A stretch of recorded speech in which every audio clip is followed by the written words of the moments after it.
وبجاه محبوبك سيدنا الشيخ عبد القادر الجيلاني رضي الله تعالى عنه.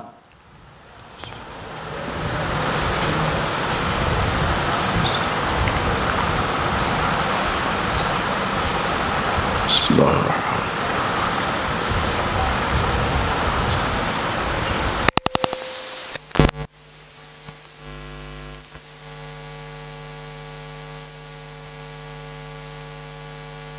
النبی یا ایہا الذین آمنوا صلوا علیہ وسلموا تسلیما اللہم صلی علی سیدنا نبینا شفیعنا حبیبنا مولانا محمد وعلی آل سیدنا و مولانا محمد معدن الجود والکرم منبع العلم والحلم والحکم وعلی وارث حالہ و مظہر کمالی سیدی مرشدی وسیلتی محی الدین الغوث العظم واسع اللطف و بحر الہمم وبارک وسلم برحمتک یا ارحم الراحمین۔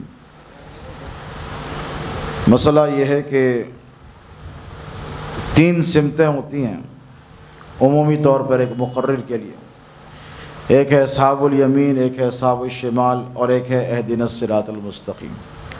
اور آپ ادھر بھی ہیں، آپ ادھر بھی ہیں، آپ سامنے بھی ہیں، آپ جنتا ہیں، آپ ہر طرف ہیں، لیکن میرے لیے تھوڑی زحمت ہوگی کہ بات کروں تو کدھر دیکھ کے کروں۔ کچھ دیوار کے سہارے ہیں اور کچھ کھمبوں کے سہارے ہیں، ہم اولیاء اللہ کے سہارے رہنے والے ہیں۔ میں چاہتا ہوں کہ آپ لوگ تھوڑا تھوڑا قریب آ جائیں ایسے، تاکہ میرے لیے بڑھیا، بزرگوں کو میں نے مستثنیٰ رکھا ہے، بزرگ تشریف فرما رکھیں، اور تھوڑا پھیل کر ایسے بیٹھیں تاکہ بات کرنے میں لطف آئے، زحمت نہ ہو۔ اسی لیے ادھر بھی جگہ بڑی خالی ہے، ادھر کے لوگ اس طرف تھوڑے آ جائیں، ادھر والے بھی ادھر آ جائیں جن کو زحمت نہیں ہوتی ہے۔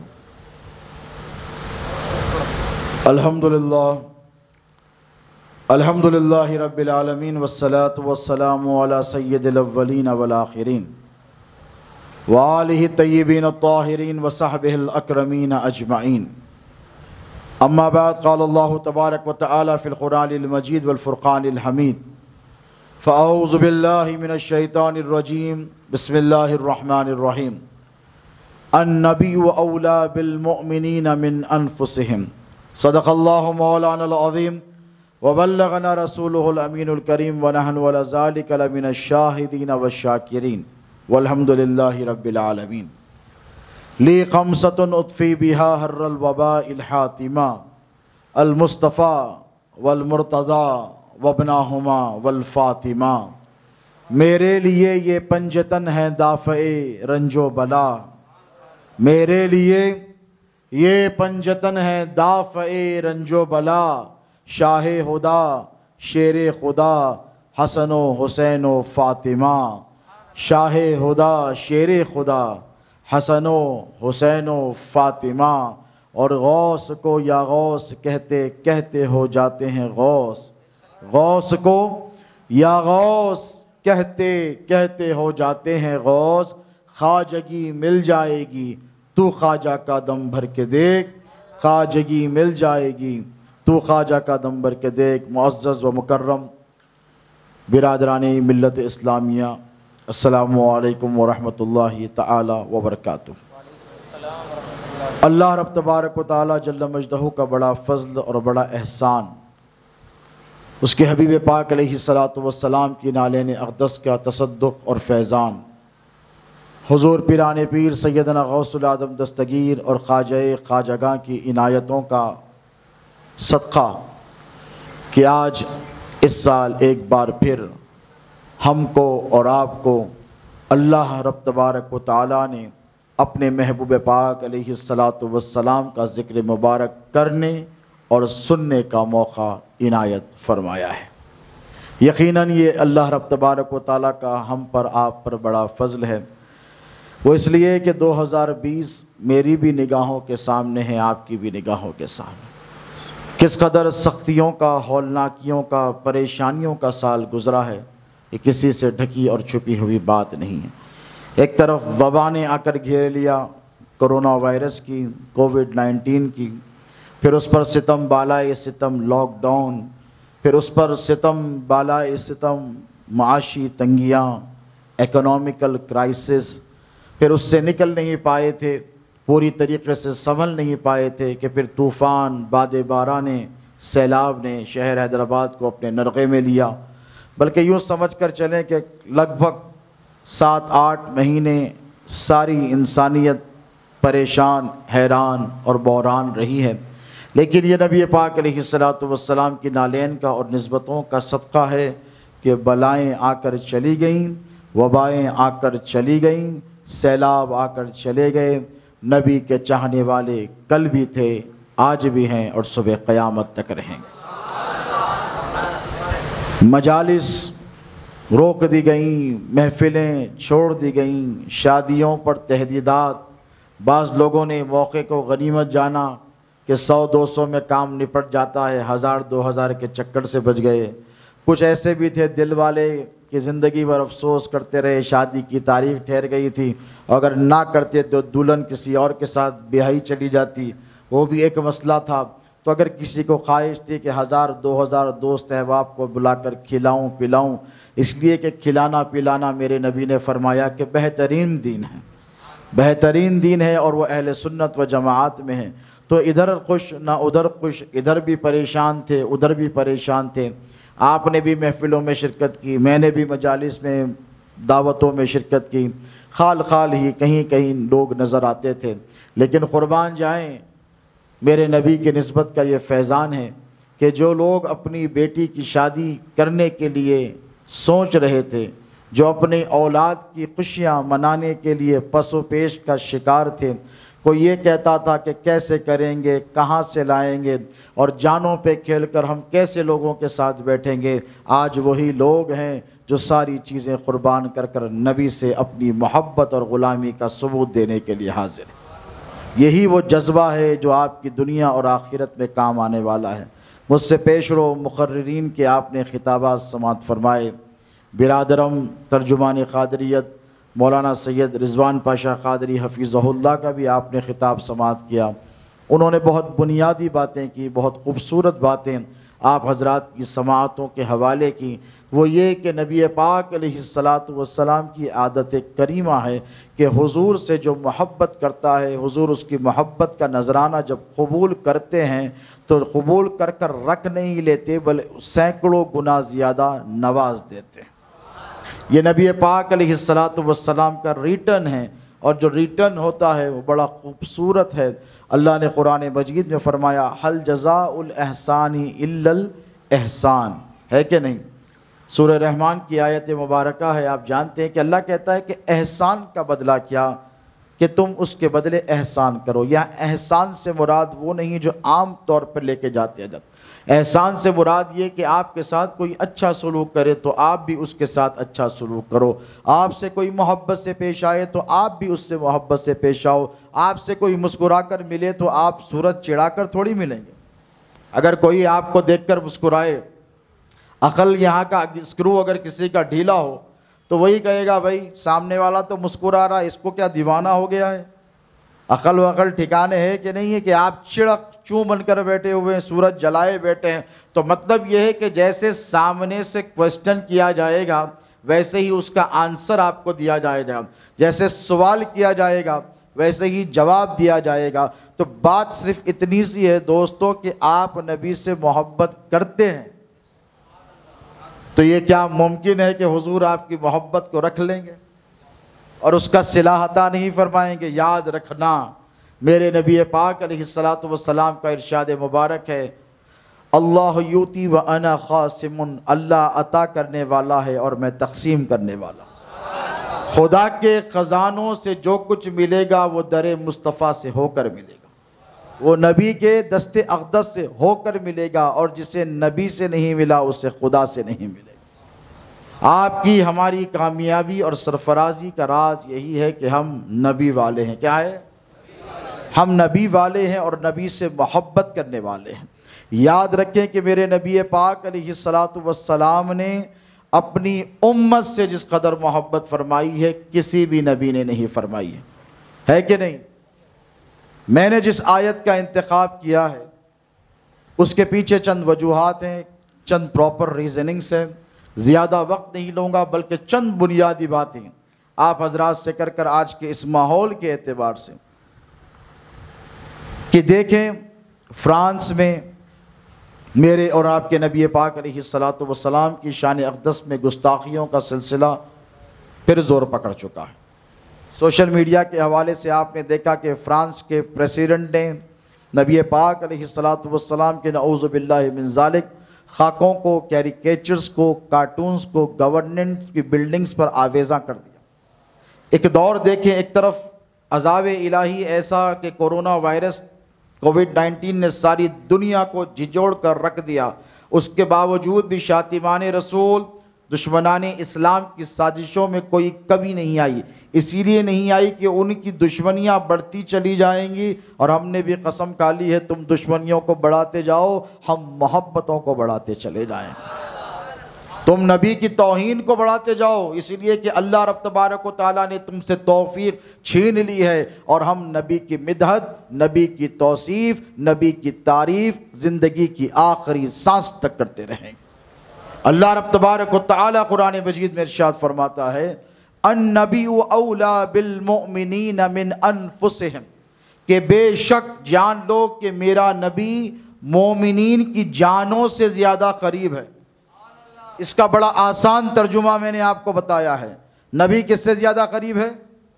مومنین کی جانوں سے زیادہ کون قریب ہے؟ نبی ہے۔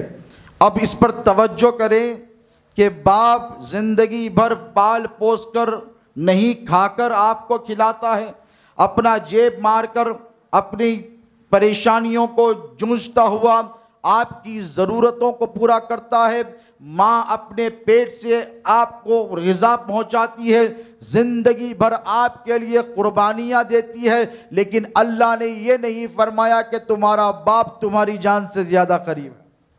ماں جو اولاد کو سب سے زیادہ محبت کرتی ہے، اللہ رب تبارک و تعالی نے محبتوں کی مثال دی تو ارشاد فرمایا کہ اللہ اپنے بندے سے 70 ماؤں کی محبت رکھتا ہے۔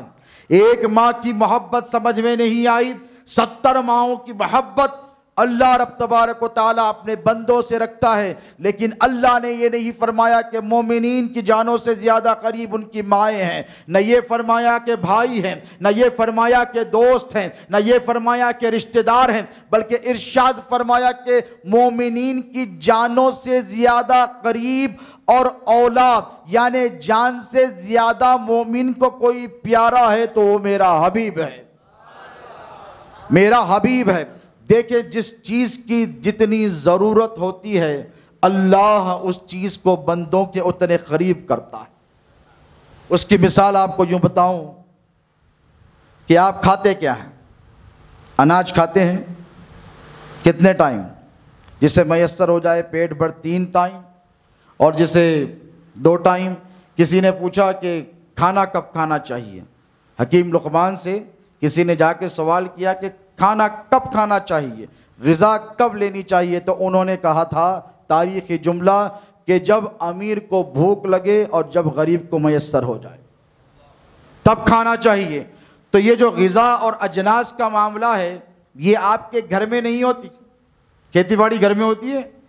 بولیے، آپ تو بورا بنڈے کی گھنی اور گنجان آبادی میں رہنے والے ہیں، تو کھیت کلیان یہاں سے 40-50 کلومیٹر تو ہوگا، 10-20-25 کلومیٹر تو ہوگا۔ تو جو چیز جتنی زیادہ ضروری ہے اللہ نے اس کو اتنا قریب کیا ہے۔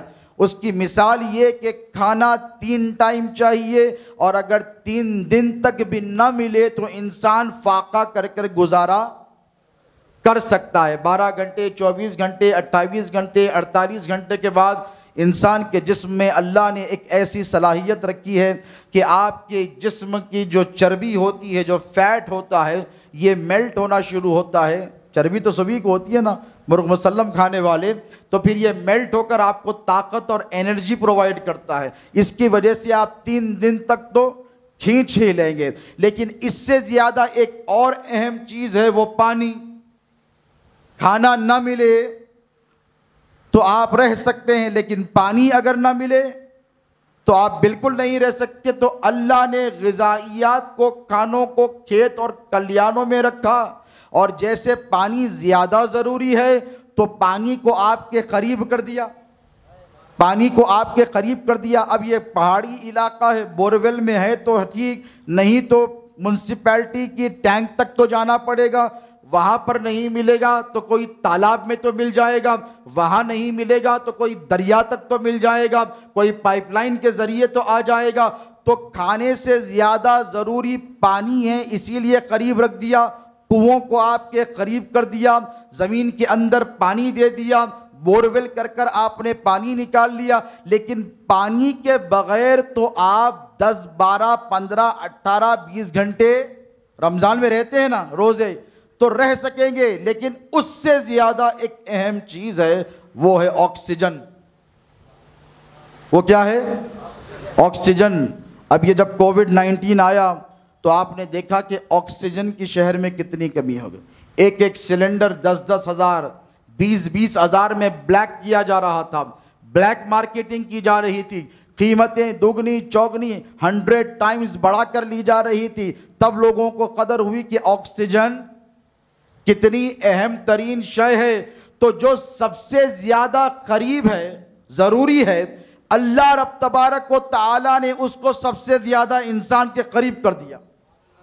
جو چیز انسان کی جان کے لیے سب سے زیادہ اہم ہے، امپورٹنٹ ہے، اللہ نے اسے سب سے زیادہ انسان کے قریب کر دیا اور اسے فری آف کاسٹ رکھ دیا۔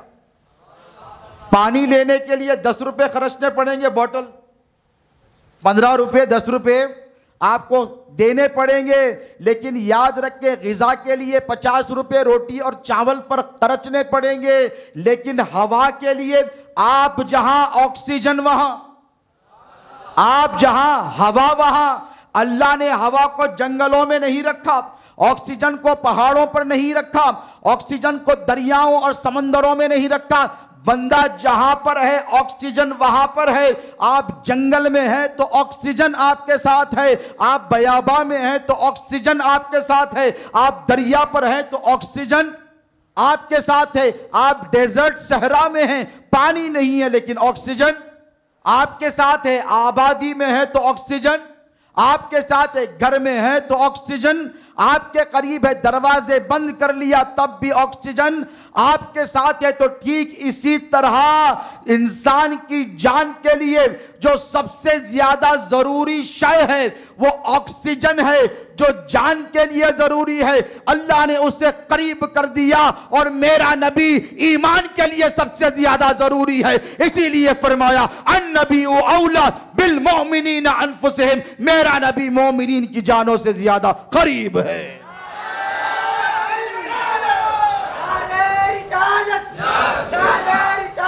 نبی کو دور، اور وہ بد نصیب ہیں جو یہ کہتے ہیں کہ نبی دور ہے، وہ بد نصیب ہیں یہ جو کہتے ہیں کہ نبی صرف مدینے میں ہے، وہ بد نصیب بد عقیدہ ہیں جو کہتے ہیں کہ نبی دیکھتے نہیں، نبی سنتے نہیں۔ میں کہتا ہوں اگر میرے نبی نہ ہوتے نہ تو دنیا ہوتی، نہ زمین ہوتی، نہ آسمان ہوتا۔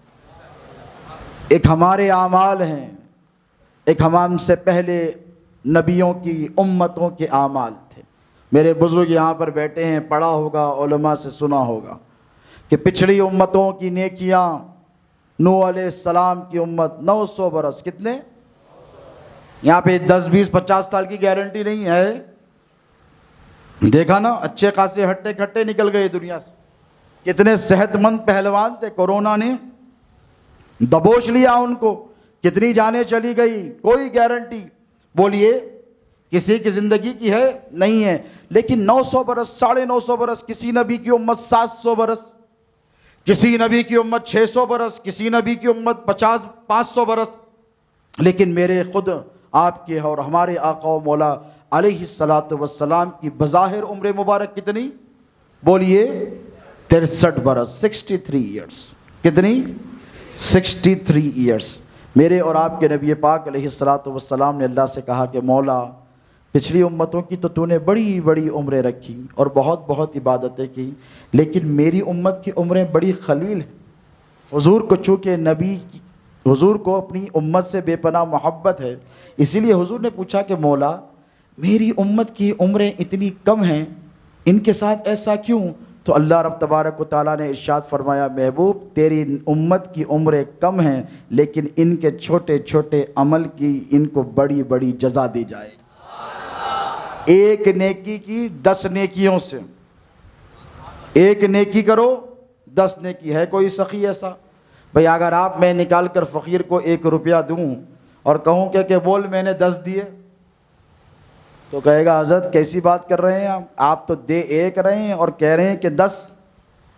لیکن قربان جاؤ میرے نبی کی نسبت کا فیضان ہے، پچھلی امتوں کو ایسا اجر اتنا ثواب نہیں دیا گیا، یہ نبی کی نسبت کا فیضان اور صدقہ ہے کہ آپ ایک نیکی کرتے ہیں تو فرشتہ پچھلی امتیں 1 نیکی کرتی تو 1 نیکی لکھتی، 1 دینار دیتے تو 1 دینار لکھتی، 1 ریال خرچہ کرتے تو 1 ریال، 1 اشرفی دیتے تو 1 اشرفی، 1 وقت کی نماز پڑھتے تو 1 وقت کی نماز، 1 روزہ رکھتے تو 1 روزے کا ثواب، صحیفے کی 1 آیت کسی پڑھتے تو 1 آیت کا ثواب۔ لیکن قربان جائے یہ نسبت مصطفیٰ کا صدقہ ہے کہ میرے نبی کا کوئی غلام جب 1 روپیہ خیرات کرتا ہے تو اللہ فرماتا ہے کہ اے ملک 1 نہ لکھنا، یہ میرے نبی کا غلام ہے، یہ میرے محبوب کا غلام ہے، یہ مصطفیٰ کا غلام ہے، یہ میرے حبیب کا غلام ہے، یہ 1 دے گا اس کا ثواب 10 سے لکھنا، یہ 1 روزہ رکھے گا 10 روزوں کا ثواب دینا، یہ 1 آیت پڑھے گا 10 آیتوں کا ثواب دینا، یہ 1 عمرہ کرے گا 10 عمروں کا اسے ثواب دینا، یہ 1 نیکی کرے گا 10 نیکیوں کا ثواب دینا۔ تو میں نے پوچھا کہ یہ اجر، یہ ثواب، یہ عنایتیں کس کے لیے؟ تو ہاتف غیبی سے صدا آئی میرا حبیب بھی بے مثال ہے اور میرے حبیب کی امت بھی بے مثال ہے۔ تو یہ آپ پر ہم پر کرم فرمائیاں اور سرفرازیاں نبی پاک علیہ السلام کی نسبت کے صدقے ہیں۔ کوئی اگر زام کرے یہ کہے کہ یہ میرے عمل کی وجہ سے ہے تو عمل تو اچھوں کے لٹک گئے، تمہارا کیا ہوگا پیارے؟ یہ سب کچھ نبی کی نسبت کا صدقہ ہے۔ صحابہ کا نام آپ نے سنا ہے، صحابہ میرے آقا و مولا علیہ السلام پر اپنی جان قربان کرنے والے گروہ کا نام ہے۔ مجھے بتائیے کہ یہ صحابہ کو جو مقام و مرتبہ ملا ہے کس بنیاد پر ملا ہے؟ کبھی آپ نے سوچا؟ کوئی امتی کسی صحابی کی کسی بھی نیکی کا مقابلہ کر سکتا ہے؟ میرے نبی نے فرمایا کہ میرے کسی صحابی کی نیکی کو ترازو کے ایک پلڑے میں رکھ دو اور دیگر تمام قیامت تک آنے والی امت کی تمام نیکیوں کو ترازو کے دوسرے پلڑے میں رکھ دو تو میرے صحابی کے 1 نیکی والا پلڑا بولیے بھاری پڑ جائے گا، بھاری پڑ جائے گا۔ کیوں؟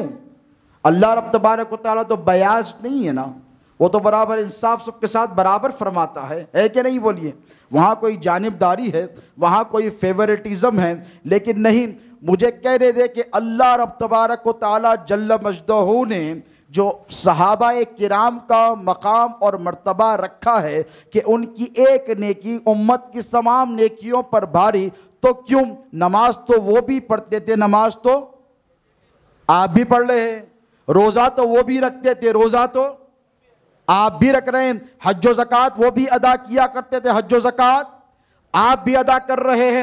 وہ اللہ کی توحید کے قائل تھے تو آپ بھی اللہ ہی کی توحید کے قائل ہیں۔ وہ نبی کی نبوت اور رسالت پر ایمان رکھتے تھے، وہ آخرت پر ایمان رکھتے تھے، وہ ملائکہ پر ایمان رکھتے تھے، وہ یوم آخرت پر ایمان رکھتے تھے، وہ یوم جزا پر ایمان رکھتے تھے، تو آپ بھی رکھ رہے ہیں۔ لیکن اتنا بڑا فرق کیوں؟ تو پتہ یہ چلا کہ صرف عمل کی بنیاد پر مقام و مرتبہ نہیں ہوتا ہے، صرف عمل کی بنیاد پر انعام نہیں دیا جاتا ہے۔ ہم نے پوچھا کہ مولا کیوں؟ تو پتہ یہ چلا کہ صحابہ کو یہ فضل، یہ کرم، یہ انعام، یہ مقام، یہ رتبہ، یہ منزلت اللہ نے صرف اس لیے عطا فرمائی تھی کہ انہوں نے سر کی آنکھوں سے حالت ایمان میں میرے نبی کے چہرے کا دیدار کیا تھا۔ اب اگر کوئی آج کے 14ویں صدی کا ملا یا وہابی آپ سے کہے کہ ہم نبی کے برابر ہے، نعوذ باللہ من ذالک، نبی کی صحبت میں بیٹھنے والے صحابی کا مقابلہ نہیں کر سکتے تو حضور کا مقابلہ کیا کریں گے؟ آج کی دنیا کے حالات دیکھیں، آپ کی نگاہوں کے سامنے سوشل میڈیا ہے، آپ کی نگاہوں کے سامنے انفارمیشن ٹیکنالوجی ہے، آپ کی نگاہوں کے سامنے ہمارے معاشرے میں پیدا ہونے والی تمام خرابیاں ہیں۔ جس قدر گناہ اس امت میں عام ہوئے ہیں، اس قدر گناہ کسی امت میں عام نہیں ہوئے تھے۔ دیکھیں کس قدر فحاشی ہے، کس قدر گناہ ہیں، کس قدر نافرمانیاں ہیں، کس قدر حکم کی خلاف ورزیاں ہیں۔ اس کے باوجود بھی اللہ رب تبارک و تعالیٰ آپ پر فضل فرما رہا ہے کہ نہیں؟ کرم پر کرم فرما رہا ہے کہ نہیں؟ بولیے یہ کس کی نسبت کا صدقہ ہے؟ ہم اس نبی کا میلاد نہ منائیں جس کے فضل و کرم سے، جس کی نسبت کے صدقے اللہ رب تبارک و تعالی ہم پر نوازشوں کے کرم فرمائیاں فرما رہا ہے؟ بولیے آج دنیا کے حالات دیکھیں، ہر طرف نفس نفسی کا ماحول ہے، لوگ پریشان حال ہیں، جس کو دیکھیے گناہوں کے دلدل میں پھنستا ہوا چلا جا رہا ہے۔ لیکن اللہ رب تبارک و تعالیٰ نے اتنی نافرمانیوں خلاف ورزیوں کے باوجود بھی آپ پر ہم پر فضل اور کرم صرف اس لیے کیا ہے کیونکہ اس نے ارشاد فرمایا ہے وَمَا كَانَ اللَّهُ لِيُعَذِّبَهُمْ وَأَنْتَ فِيهِمْ کہ میرے محبوب میں ان کے گناہوں کے باوجود ان پر عذاب اس لیے نازل نہیں کرتا کیونکہ آپ ان میں جلوہ فرما ہیں، کیونکہ آپ ان میں موجود ہے۔ یہ النبی اولا بالمؤمنین من انفسہم کا مصداق اور صدقہ اور احسان ہے کہ اللہ رب تبارک و تعالی نے ہم کو آپ کو ہر قسم کے عذاب سے محفوظ رکھا ہے۔ دوستو یہ ماہ میلاد کا مقدس ترین مہینہ، یہ تجدید ایمان کا مہینہ ہے۔ جس طرح رمضان المبارکہ آتا ہے تو ایک مسلمان کا قلبی تعلق قرآن کی تلاوت سے جڑ جاتا ہے، اور جب ربیع الاول کا مقدس ترین مہینہ آتا ہے تو ایک مسلمان کا تعلق صاحب قرآن کی ذات سے جڑ جاتا ہے کہ نہیں؟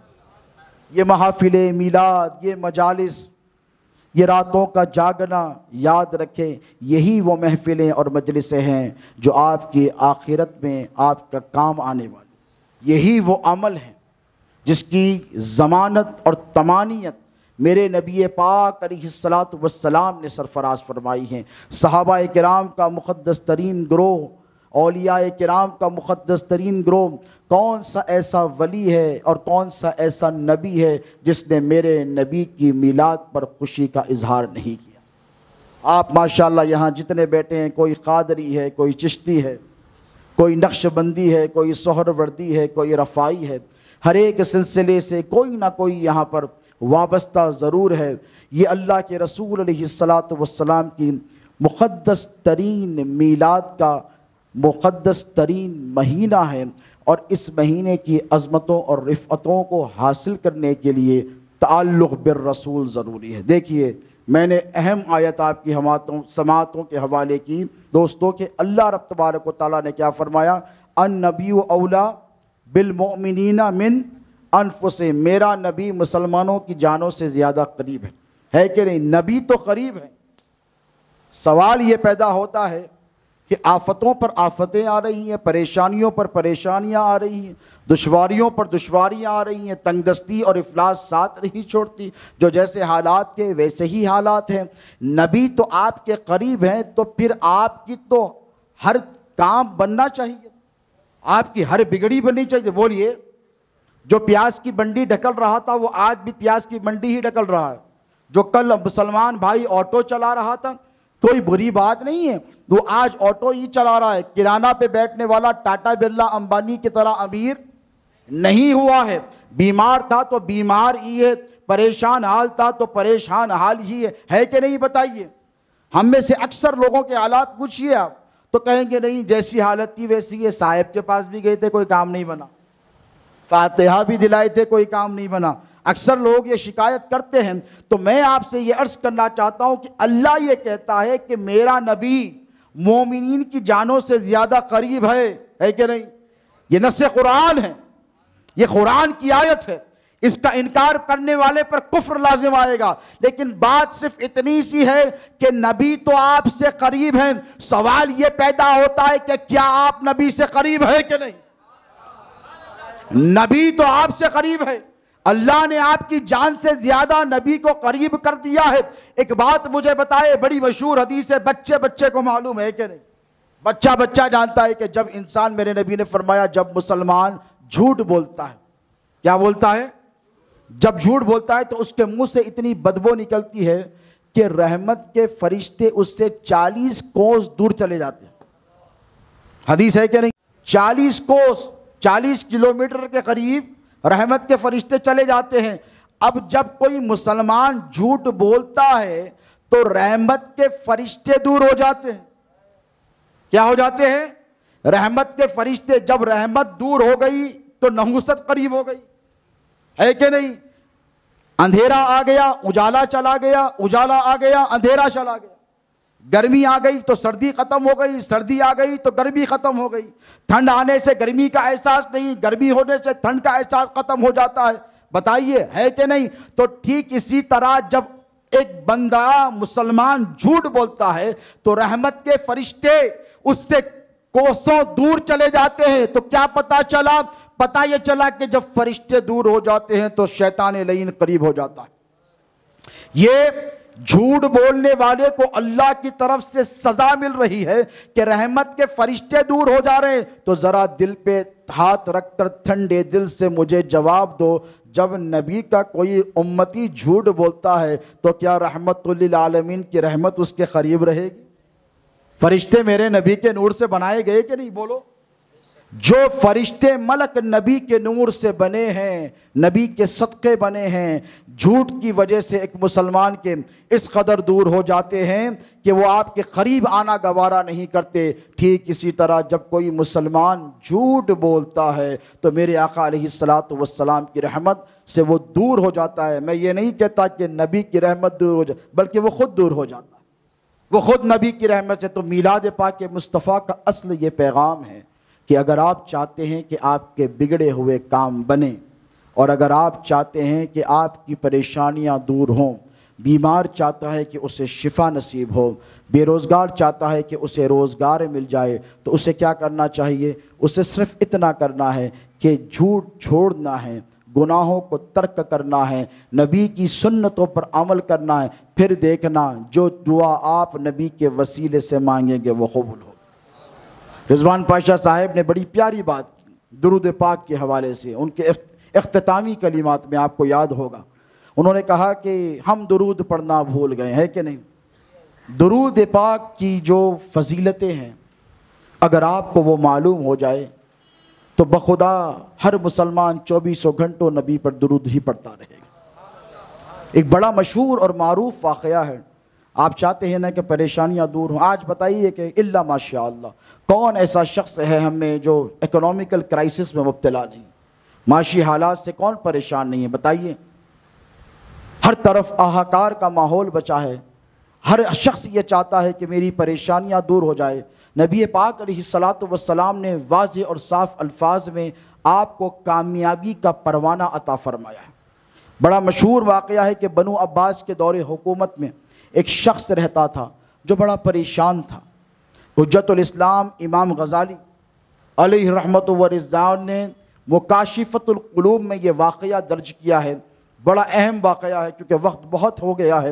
آپ حضرات اس بات کے عادی نہیں ہیں، مجھے پتہ ہے کہ رات کا حصہ گزر جانے کے بعد برا بنڈے کے لوگ بیٹھے ہیں، وہ جب آوازیں آتی ہیں تبھی جاگتے ہیں.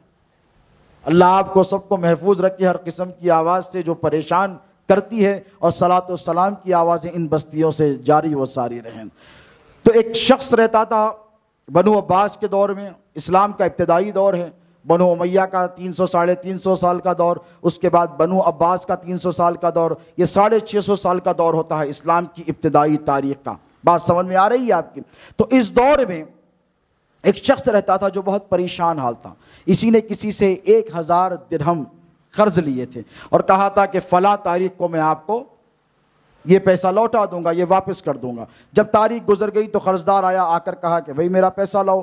تو کہنے لگا کہ بھئی پہلے سے زیادہ پریشان حال ہوں، پہلے سے زیادہ پریشان ہوں، فاقے پہ فاقہ ہے، گھر میں کھانے کے لیے کچھ بھی نہیں ہے. تو کہنے لگا میں نے تو تجھے مہلت دی تھی. کہا ایک 8 دن کی مہلت اور دے دے، 8 دن کی مہلت اگر تو اور مجھے دے دے گا تو میں تیرا قرض لوٹا دوں گا. یہ کہہ کر جب نکلا، جب گھر کو آیا تو بیوی سے کہا کہ قرضدار سر پر ٹہر گیا تھا اور کہنے لگا کہ 8 دن کی تجھے مہلت دیتا ہوں، اور 8 دن میں اگر تو نے قرض ادا نہیں کیا تو قاضی شہر سے تیری شکایت کروں گا. کورٹ میں مقدمہ درج کروں گا۔ آج کل کے جیسے کا زمانے کا دور نہیں کہ 4 مہینے، 1 سال، 2 سال کیس چل رہا ہے، آنن فانن فیصلے کیا جاتے تھے اسلامی طرز حکومت میں۔ تو وہ سمجھ گیا کہ اگر 8 دن میں نے پیسے اس کے واپس نہیں لوٹائے تو مجھے زندان میں یعنی تہہ خانے میں، قید خانے میں بند کر دیا جائے گا، پریشان ہو جاؤں گا۔ جب گھر کی طرف چلا تو آقا علیہ السلام کا چاہنے والا تھا، دل میں ایک آواز آئی، کیا تجھے یہ پتہ نہیں کہ تیرے نبی نے فرمایا ہے کہ اے میرے امتی، جب تو پریشان حال ہو جائے تو مجھ پر کثرت سے درود پڑھا کر، میں تجھ سے وعدہ کرتا ہوں رب کعبہ کی قسم میں تیری ہر مصیبت پہ تیری مدد کرنے کے لیے آؤں۔ یہ خیال جیسے ہی اس کے دل میں آیا، اس نے عالم اسباب کی طرف بالکل توجہ نہیں کی، بلکہ ایک ہی کام کرنے لگا، نماز پڑھتا، اللہم صلی علی سیدنا محمد وعلی آلہ وبارک وسلم، 24 گھنٹے درود پڑھتا۔ بیوی کہنے لگی جاؤ، جا کر کچھ انتظام کر آؤ، کسی سے مانگ کر لاؤ، قرضدار آئے گا، پریشان ہو جاؤ گے، زندان میں ڈال دیے جاؤ گے۔ کہنے لگا میں نے سب کچھ کوششیں کر لی، میرا ایمان میرے نبی کے ارشاد پر ہے، میرے آقا کا ارشاد برحق ہے، نبی نے فرمایا کثرت سے درود پڑھ، تیری پریشانیاں اللہ دور کر دے گا۔ بس درود پڑھتا رہا، 1 دن گزر گیا، 2 دن گزر گئے، 3 4 5 6 چھٹے دن اس نے جب درود پڑھتا پڑھتا تھک کر سو گیا تو اس کی قسمت کا ستارہ جاگا۔ آقا و مولا علیہ السلام خواب میں تشریف لائے، ہڑبڑا کر اٹھا، خوشی کے عالم میں اٹھ کر کہنے لگا یا رسول اللہ، میرے ماں باپ آپ پر قربان، اے اللہ کے رسول اس غریب پر آپ نے کیسے کرم فرمایا؟ حضور نے فرمایا میں جانتا ہوں تو بہت پریشان ہے، ایک کام کر، تو ایک کام یہ کر کہ تو علی بن عیسیٰ جو اس ریاست کا، اس ملک کا جو وزیر اعظم ہے، وہ میرا بڑا چاہنے والا ہے، اس کے پاس چلے جانا اور جا کر کہنا کہ محمد نے بھیجا ہے، محمد الرسول اللہ نے بھیجا ہے، اور کہنا کہ وہ تیری ضرورت پوری کر دے گا۔ خواب سے جب یہ بیدار ہوا تو ڈر گیا، سہم گیا کہ یہ خواب کس کے کیسے سناؤں، اور یہ بھی اس بات سے ڈر گیا کہ اگر میں وزیر کے پاس جاؤں تو وزیر مجھے تہہ خانے میں بند کر دے گا اور کہے گا کہ نبی کا نام لے کر جھوٹ بول رہا ہے۔ اس خوف سے، اس ڈر سے وہ نہیں گیا، سارا دن پھر درود پڑھتا رہا، ساری رات کے 2 ساعتیں رات کی گزر گئی، 2 حصے گزر گئے، پھر درود پڑھتا ہوا سو گیا۔ حضور پھر خواب میں تشریف لائے اور لا کر فرمایا میں نے تجھ سے کہا تھا کہ تو جا وزیر کے پاس، وہ تیری ضرورت کو پورا کر دے گا۔ ہڑبڑا کر اٹھا، کہنے لگا یا رسول اللہ میری طرف دیکھیے، پہلے بہت پریشان حال ہوں، پہلے ہی بہت حالات کا مارا ہوا ہوں، مصیبتوں کا مارا ہوں، یا رسول اللہ میں کیسے جاؤں؟ وہ وزیر اعظم ہے، وہ رئیس شہر ہے، میں فقیر اور غریب اور ناتواں اور ناچار اور لادار ہوں، میں کیسے اس کے پاس چلے جاؤں؟ اور چلا بھی جاؤں تو وہ کیسے مان لے میری بات کہ میں سچ کہہ رہا ہوں؟ یا رسول اللہ کوئی نشانی مجھے عطا فرمائیے تاکہ وزیر کو میری بات پر یقین ہو جائے۔ اللہ کے رسول علیہ السلام نے فرمایا ایک راز ہے جو علی بن عیسیٰ کے سوا کوئی نہیں جانتا، یا تو میں جانتا ہوں یا میرا رب جانتا ہے یا علی بن عیسیٰ جانتا ہے، جانا اور جا کر اس سے وہ راز کہہ دینا، وہ سمجھ جائے گا کہ اس کے نبی نے اس کو تجھے اس تیرے پاس بھیجا ہے۔ وہ بھاگا گیا۔ اب دیکھے جانے والا کیسے گیا، دروازے پر محل کے جا کر دستک دی، دربان نے دروازہ کھولا اور کہنے لگا کون ہے؟ کہا فلاں ہوں۔ کون سی بستی سے آیا ہے؟ کہنے لگا فلاں بستی سے آیا ہوں۔ کہنے لگا کس نے تجھے بھیجا؟ پہلے زمانے کے یہ طریقے تھے، کہاں سے آیا ہے، نام کیا ہے، کہاں سے آیا ہے اور کس نے بھیجا ہے۔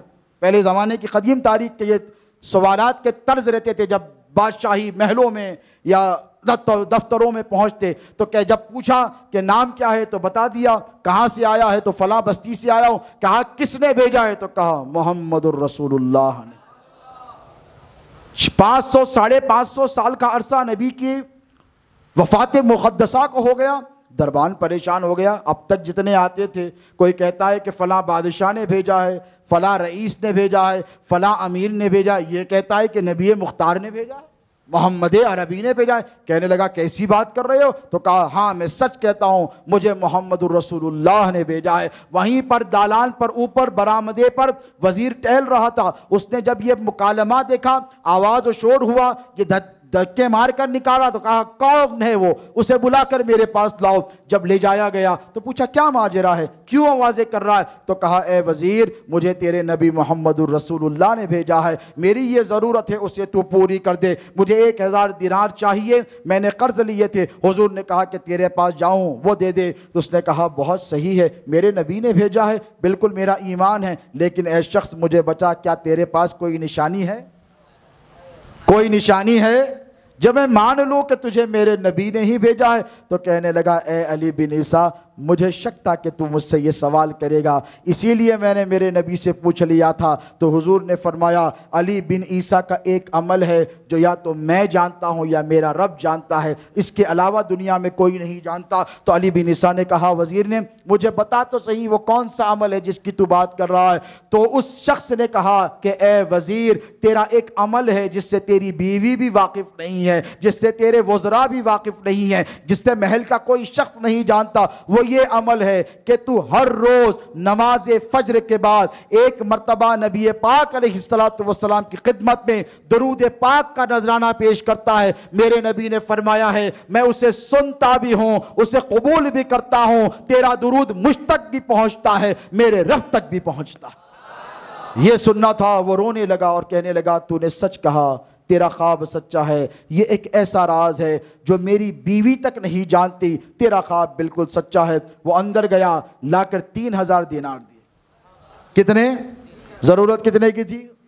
1000 کی، 3000 لا کر دیے۔ کہا 1000 سے قرض ادا کر لے، 1000 سے کاروبار کر لینا، اور 1000 اپنی آل اولاد پر خرچ کر دینا۔ یہ جب لے کر نکلا تو قاضی شہر کے پاس پہنچا۔ قاضی شہر پریشان ہو گیا، قرضدار کو بھی بلایا گیا اور قاضی شہر سے کہا دیکھو پیسے لایا ہوں۔ تو قاضی شہر نے کہا ڈاکہ تھوڑی ڈالا ہے، اتنا جلدی پیسے کیسے آئے، کہاں سے لایا ہے، کمایا ہے، کوئی جائیداد تھی جو بیچی ہے؟ تو کہنے لگا کچھ بھی نہیں تھا۔ تو کہا پھر یہ پیسے کیسے آئے ہیں؟ سچ بولنے والا تھا، سچ بولنے کا عادی تھا، نبی پاک علیہ السلام کا سچا غلام تھا۔ سارا ماجرا سنا دیا۔ کہا نبی آئے، علی بن عیسیٰ نے 3000 دیے، ایک کام کر تھوڑی دیر رک جا میں بھی آتا ہوں۔ اندر گیا، اندر جا کر اور 3000 اندر جا کر اور 3000 لائے اور لا کر کہا یہ میری زندگی کی جمع پونجی ہے جو مجھے تنخواہ کے طور پر ملتی ہے۔ جب بادشاہ نے تجھے سرفراز کیا اور کونوں مکہ کے والی اور شہنشاہ نے تجھے سرفراز کیا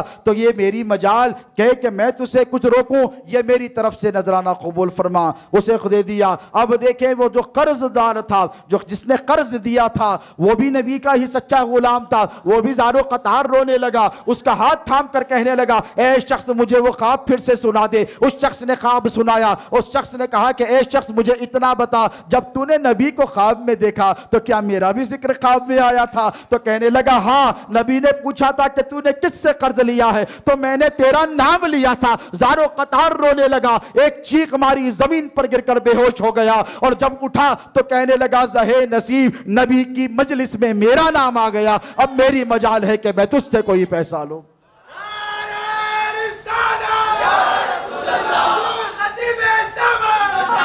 تو یہ نبی پاک علیہ السلام پر درود پڑھنے کی برکت ہے دوستو۔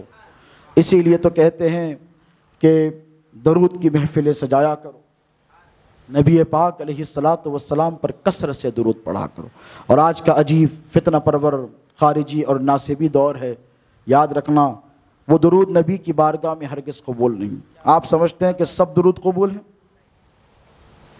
آپ سمجھتے ہیں میرے نبی نے کیا فرمایا پتہ ہے؟ حدیث کے الفاظ ہیں، علماء سے پوچھ لینا، حوالے مل جائیں گے۔ میرے نبی نے فرمایا کہ مجھ پر دم کٹا درود مت پڑھا کرو۔ دیکھیں جانور میں قربانی دیتے ہیں نا، اگر سینگ کٹی ہو تو قربانی ہوتی ہے۔ قربانی کیا ہے؟ نہ گوشت پہنچتا ہے نہ خون۔ اللہ فرماتا ہے تمہارا تقویٰ پہنچتا۔ کیا پہنچتا ہے؟ گوشت بھی آپ کھا لیتے، خون بھی آپ بہا دیتے، ہڈیاں بھی آپ چبا جاتے، چمڑا بھی مدرسے والوں کو دے دیتے۔ اللہ کے پاس کیا پہنچتا ہے؟ آپ کی نیت، آپ کا اخلاص اور آپ کا، بولیے، آپ کا تقویٰ پہنچتا ہے کہ نہیں؟ تو نبی پاک علیہ السلام نے فرمایا کہ جیسے دمبا جب قربانی کے لیے لا جائے اس میں کوئی نقص ہو تو وہ اللہ کی بارگاہ میں قبول نہیں۔ ٹھیک اسی طرح نبی نے فرمایا کہ مجھ پر دم کٹا درود مت پڑھا کرو۔ صحابہ نے پوچھا یا رسول اللہ دم کٹا درود کیا ہے؟ درود بھی کیا دم کٹا ہوتا ہے؟ تو حضور نے ارشاد فرمایا جس درود میں میری آل کا ذکر نہ ہو وہ مجھے قبول نہیں۔ جس درود میں میری آل کا ذکر شامل نہ کیا جائے میں اسے قبول۔ آج کل دیکھا ہوگا آپ نے جماعت والے رنگ برنگی پگڑیاں پہن کر آتے ہیں، صلو علی الحبیب صلی اللہ علیہ وسلم۔ میرے نبی نے فرمایا نہیں، صلی اللہ علیہ وآلہ وبارک وسلم۔ جب یہ پڑھو گے تو بات بنے گی. اور یہ کب پڑھو گے؟ دل میں اگر اہل بیت کی محبت کے ساتھ پڑھو گے تو قبول، ورنہ منہ پر مار دی جائے گی. یاد رکھنا. اچھا، یہ بڑا دھوکہ دیتے ہیں آج کل جو خارجی اور ناصبی ذہن کے لوگ ہیں، یہ بڑا دھوکہ دیتے ہیں. زبان پر ان کے درود ہے کہ نہیں، لیکن دل میں جو حال ہے، اہل بیت کی جو دشمنی ہے، کسی کے دل میں مولا کائنات کی دشمنی، تو کسی کے دل میں امام حسن سے بغض، تو کسی کے دل میں امام حسین سے کدورت، تو پھر کسی کے دل میں سیدہ فاطمہ زہرا سلام اللہ علیہا کی ذات اقدس سے انقباض، یا نہیں تو پھر سیدوں سے دشمنی اور کدورت. نماز میں درود سیدوں پر پڑھتے ہیں لیکن عداوت سیدوں سے رکھتے ہیں، ہے کہ نہیں؟ نہیں ہم تو درود پڑھتے ہیں حضرت، اللہم صلی علی محمد وعلی آل محمد وبارک وسلم، ہم تو یہ پڑھتے ہیں حضرت، ہم تو کثرت سے یہ پڑھتے ہیں. میں نے کہا تو دھوکہ مجھے دے سکتا ہے؟ بولو، مجھے تو دھوکہ دے سکتا ہے کہ نہیں؟ ٹھیک ہے، میں نہیں پہچانوں گا.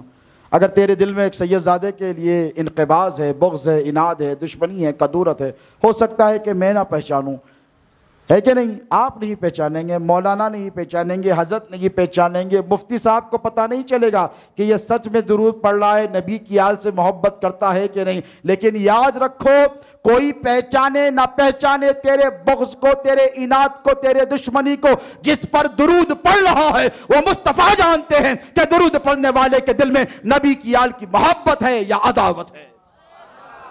تو سب کو دھوکہ دے سکتا ہے لیکن نبی کو دھوکہ نہیں دے سکتا. نبی سے کچھ چھپا ہی نہیں.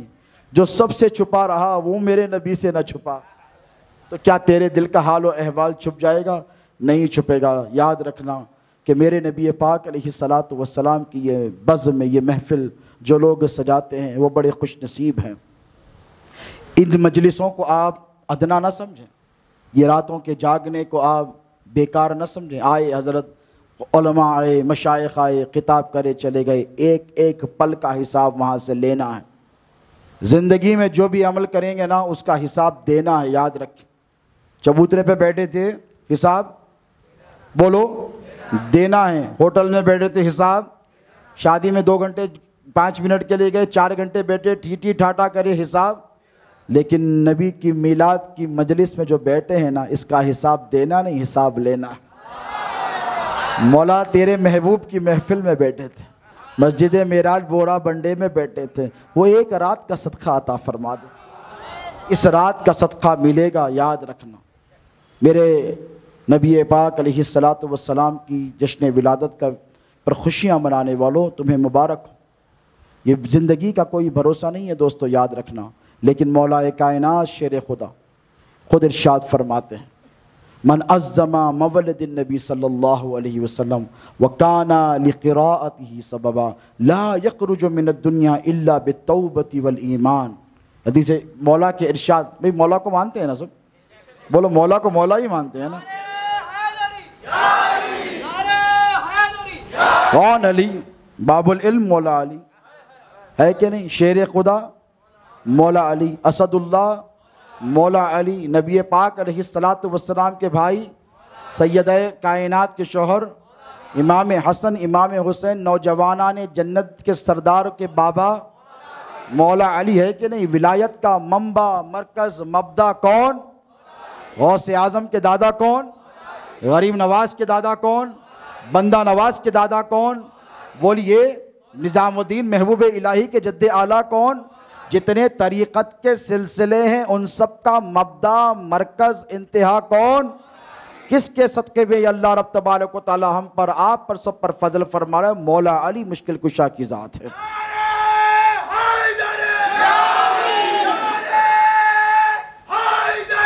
افسوس کہ اسی ذات بابرکت پر رقیق حملے کیے جاتے ہیں مولویوں اور مفتیوں کی طرف سے.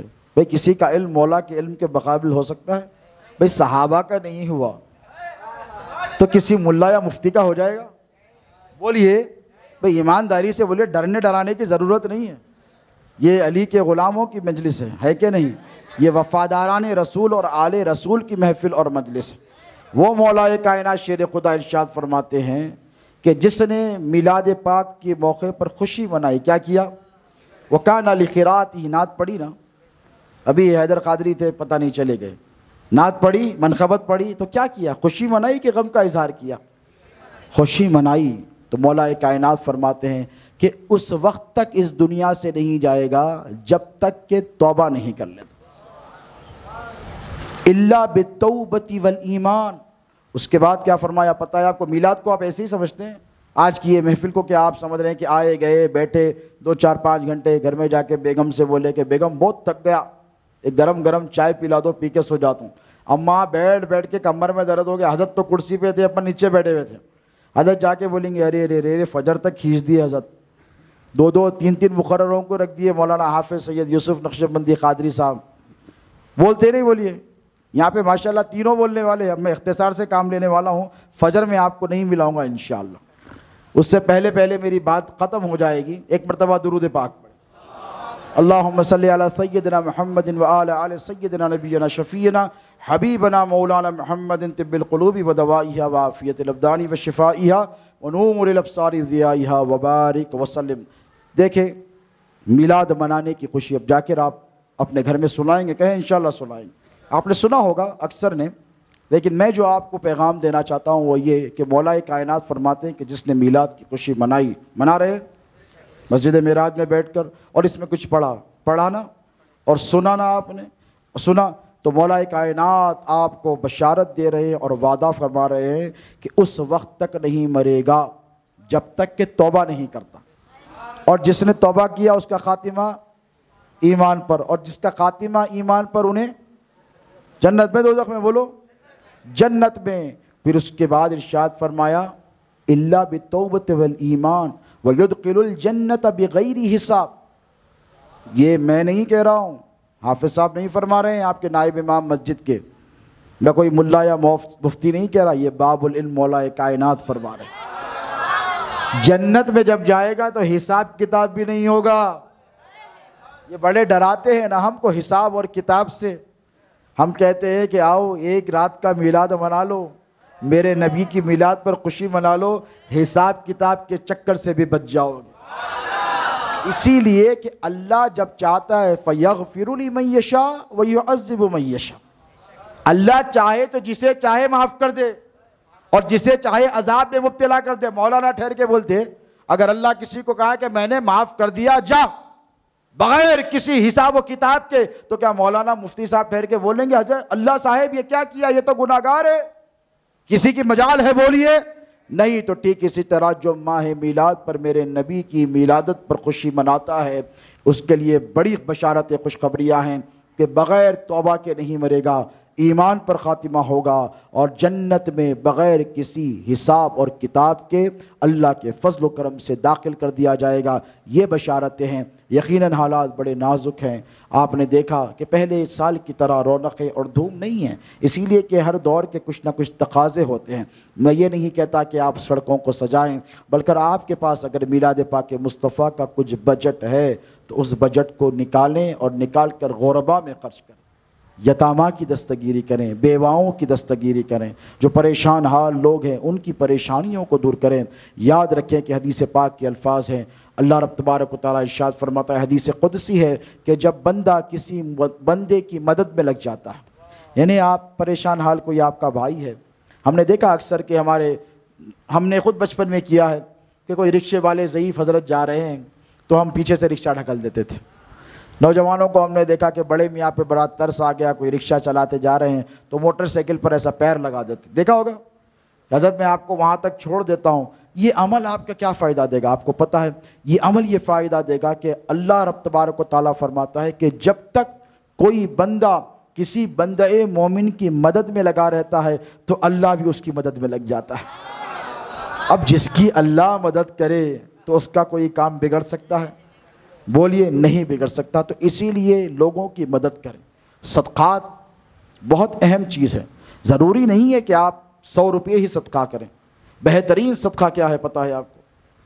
آج کل 1 آدھ روپیہ یہ تو فقیر لے رہا، ابھی 2-4 دے کے جاتا، دیتا نہیں، ارے جا رہے رکھ لے، 2-4 سننا پڑتا، ارے یارو پیسے بھی دیا۔ بہترین صدقہ آپ کو کیا ہے پتہ ہے؟ میرے نبی فرماتے بہترین صدقہ 1 وقت کا کھانا۔ 20 روپے میں تو آ جاتی ہے نا اڈلی، ناشتے کے وقت تو آسانی سے کر دے سکتے، دوپہر میں بریانی بولا تو ذرا مہنگی پڑ جاتی ہے۔ ایک وقت کا کھانا، جب کبھی آپ صدقہ کریں تو اس حدیث مبارکہ کو اپنے ذہن میں رکھیں۔ بہترین صدقہ فرمایا میرے نبی نے، کیا فرمایا؟ بہترین صدقہ کیا ہے؟ ایک وقت کا کھانا کسی کو کھلا دو۔ اور جس کے ہم غلام ہیں وہ آقا پیران پیر غوث اعظم دستگیر ارشاد فرماتے ہیں کہ کعبۃ اللہ پر غلاف چڑھانے سے افضل کسی غریب کو بھوکے کو ایک وقت کا کھانا کھلانا۔ یہ غوث پاک پیران پیر روشن ضمیر کا ارشاد ہے۔ اور صدقہ نیتوں پر دار و مدار پر ہوتا ہے، یاد انما الاعمال بالنیات، اسلام کا بنیادی عقیدہ ہے، یاد رکھنا۔ اور صدقے کے بڑے فائدے ہیں، اور یہ بات نہیں ہے کہ صدقہ صرف پیسے ہی سے ہوتا ہے۔ یہاں لوگ پریشان ہیں، اپنے پاس ہے اس نے کیا دیں گے، بولتے نہ ہو، نہائیں گا کیا، نچوڑے گا کیا۔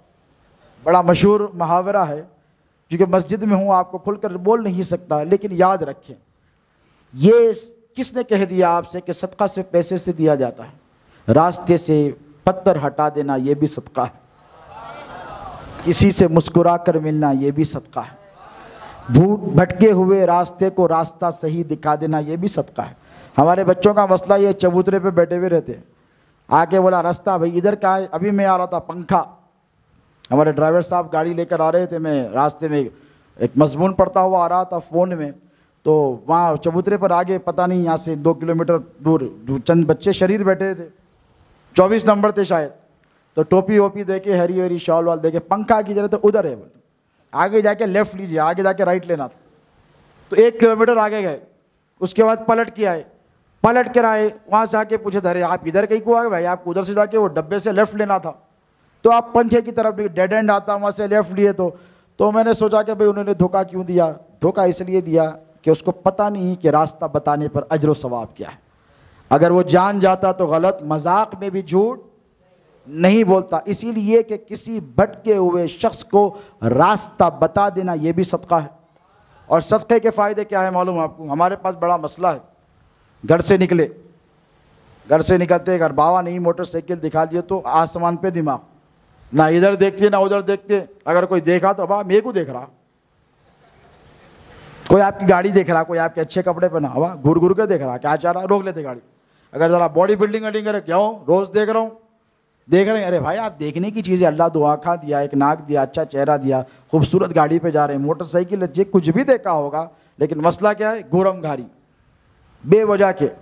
یہ پورے حیدرآباد، پرانا شہر نہیں بلکہ پورا حیدرآباد، تھوڑی گاڑی ایسی ہوتے گورم گھاری۔ اس کا نقصان کیا ہے آپ کو پتہ ہے؟ حضور کا ارشاد مبارک ہے کہ جب تم کسی مسلمان کو دیکھ کر مسکراؤ، یعنی میں آپ کو دیکھ کر مسکراؤں اور آپ مجھے دیکھ کر مسکرائے، تو اللہ رب تبارک و تعالیٰ ان دونوں کے لیے فرشتوں کو حکم دیتا ہے کہ صدقے کا ثواب لکھ دیا جائے۔ پیسہ دیا صدقہ نہیں، مسکرایا، صرف دیکھ کر مسکرایا۔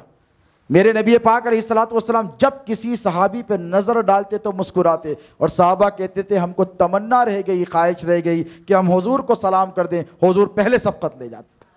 یعنی میرے نبی نے کسی کو کبھی سرکار صدیق اکبر آئے، نبی نے السلام علیکم ورحمۃ اللہ کہہ دیا، حضرت عمر آئے، حضور نے پہلے سلام کر دیا، بلال حبشی آئے، حضور نے پہلے سلام کر دیا، سلمان فارسی آئے، حضور نے پہلے سلام کر دیا، حضرت ابو ہریرہ آئے، حضور نے، یعنی حضور نے کبھی کسی صحابی کو موقع نہیں دیا۔ ہم آج گناہگار 1400 سال کے بعد الصلاۃ والسلام علیک یا رسول اللہ کے نعرے لگاتے ہیں، صحابہ کہتے تھے ہمیں تمنا رہ گئی کہ ہم حضور پہ سلام بھیجیں، حضور ہم کو ہمارے سلام کرنے سے پہلے حضور ہم پر سلامتی بھیج دیا کرتے۔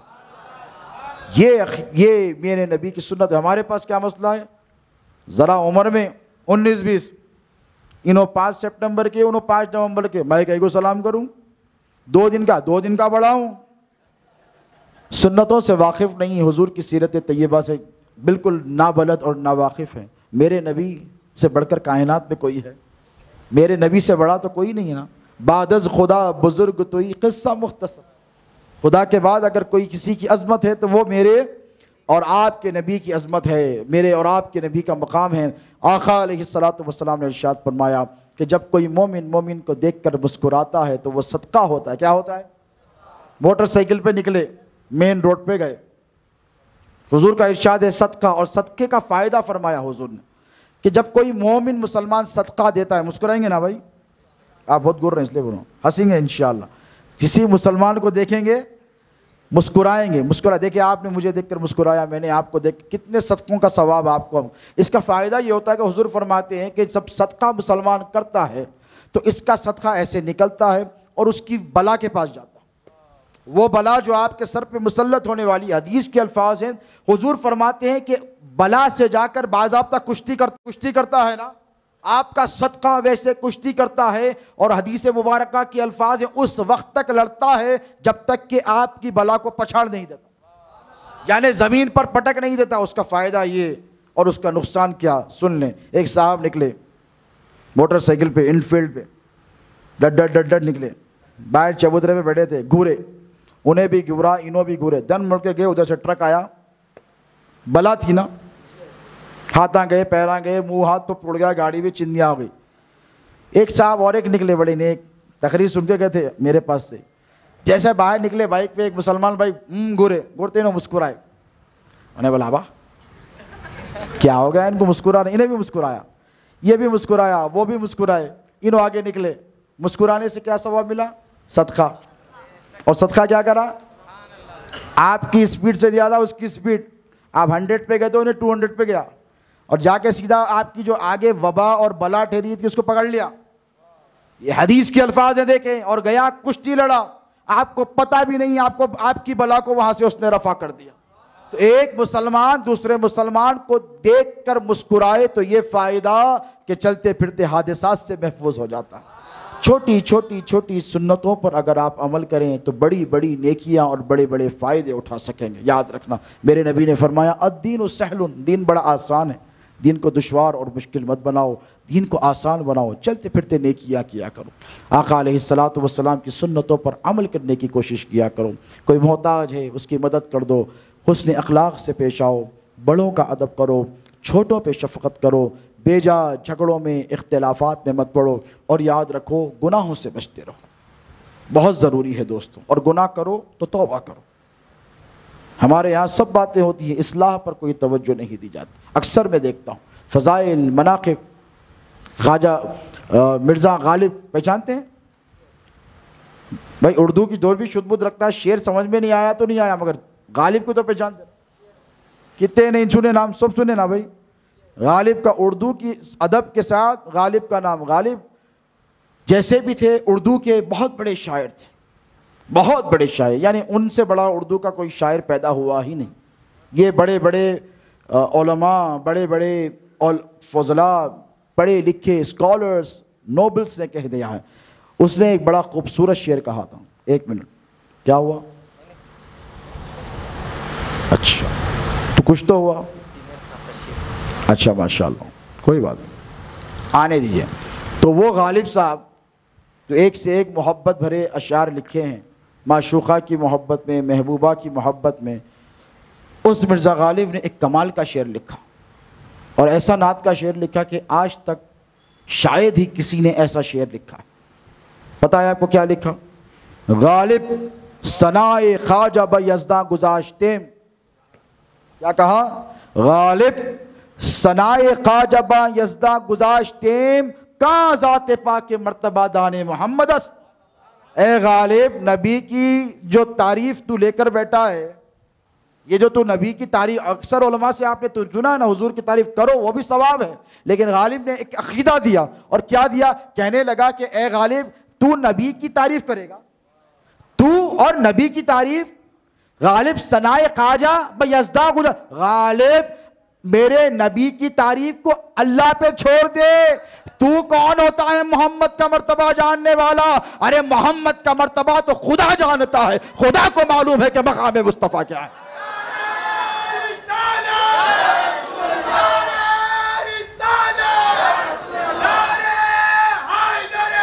غالب ثنائے خواجہ بیزداں گذاشتیم، کہاں ذات پاک کے مرتبہ دان محمد است۔ اس کا مطلب یہ نہیں ہے کہ ہم نعت بیان نہیں کریں گے، یہ بھی ثواب ہے، لیکن یہ ایک عقیدہ ہے۔